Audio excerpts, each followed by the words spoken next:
হয়ে গেল। রাস্তার মধ্যে ইতিমধ্যে মা আমেনার বুকের মধ্যে ব্যথা শুরু হয়ে গেল। মা ডাক দিয়ে বলে, উম্মে আইমান,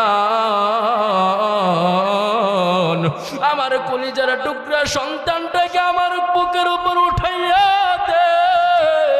আমার মনে হয় শেষ নিঃশ্বাস এখানে ত্যাগ করব, আমি মনে হয় আর দুনিয়ার মধ্যে বাঁচব না।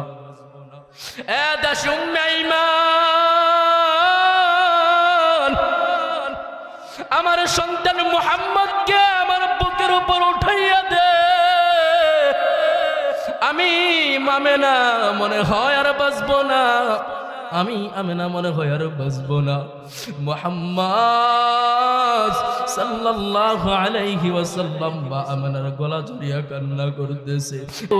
ওই নবীর আদর্শকে বাদ দিয়া, ওই নবীর আদর্শকে বাদ দিয়া, ওই নবীর আদর্শের চুল তুমি না কাটিয়া, ওই নবীর আদর্শের জামা না পরিয়া, ওই নবীর আদর্শের পোশাক পরিধান না করিয়া তুমি বাইরের দেশের নাস্তিকদের আদর্শে আদর্শিত হচ্ছ।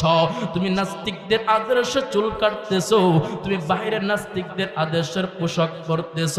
আরে মুসলমান শুনে রাখো,